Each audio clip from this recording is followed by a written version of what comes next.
I'm Stuart McIntosh with the BBC News. Hello. Many of Shanghai's residents have been celebrating the easing of COVID lockdown restrictions in China's most populous city. 25 million people were forced indoors for 65 days or lived in tents inside their factories to keep some production going. Robin Brandt is in the city.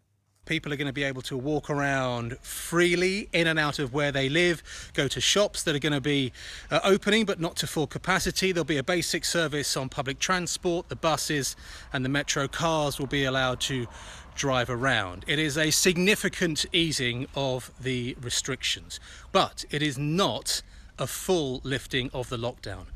People like me and the other 25 million or so people that live here are going to need three things to go about your daily business now. A green code on your smartphone to show you haven't been anywhere suspicious. You're going to need a certificate to show that you've had a PCR test valid for, at the maximum, the last 72 hours. And you'll also need a mask. British officials say Western sanctions imposed over the invasion of Ukraine are having a powerful impact on the Russian economy and on the defence industry in particular. Paul Adams reports. Moscow was recently forced to send 50-year-old T-62 tanks to go and fight in the Ukraine. Russia's problems with imports are causing wider economic damage too. Sales of domestically produced cars have plummeted, companies having a hard time keeping production lines going. The effect of sanctions isn't always quick or easy to see, but an official told the BBC that Russia's economy was experiencing long-term deep structural damage, the effects of which would be felt for years to come. But he also sounded a note of caution. If Putin is determined to keep prosecuting the war, he said, he'll do so at any cost. The British Prime Minister's independent advisor on ethical standards has suggested Boris Johnson may have broken the ministerial code after he was fined for attending a party that broke lockdown rules. The Prime Minister has said there was no intent to break the law and therefore there was no breach. Our political correspondent David Wallace-Lockhart says some Conservative MPs have called for a no-confidence vote in Boris Johnson. 28 have publicly called on Boris Johnson to go, 28 of his own MPs, and we know quite a large proportion of them have submitted letters. But one MP did say that they knew of quite a few who've also put in letters who haven't gone public with that. The first funerals are taking place in the traumatised Texas town of Uvalde, a week after a teenage gunman killed 19 children and 2 teachers at an elementary school. Pallbearers carried the coffin of 10-year-old Amere Jogarza into the Sacred Heart Catholic Church while mourners looked on. Further ceremonies are scheduled over the next 2 weeks.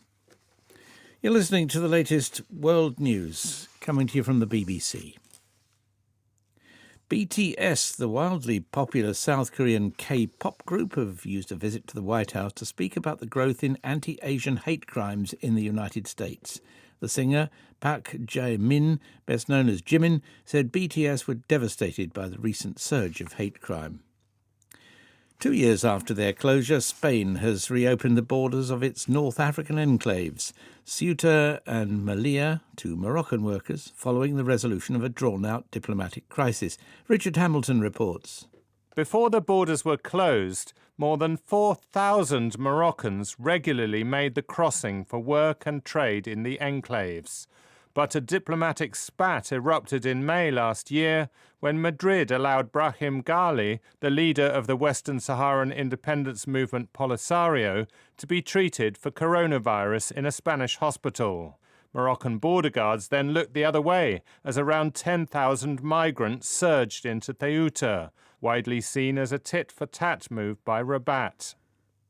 Canada's federal government has announced an experiment to partially decriminalise the possession of certain hard drugs in the province of British Columbia, where overdosing claimed more than 2,000 lives last year. The scheme, implemented at the province's request, is due to start at the end of January 2023 and run for 3 years. Adults will be allowed to possess up to a total of 2.5 grams of opioids, cocaine, methamphetamine and other hard drugs. A hugely popular Bollywood singer known to his fans by his initials KK has died of a heart attack hours after a concert in Kolkata. Krishna Kumar Kunath was 53. Local media reports say he felt unwell during a performance and was rushed to hospital, where doctors pronounced him dead. Born in Delhi, the versatile KK recorded songs in 7 Indian languages. BBC News.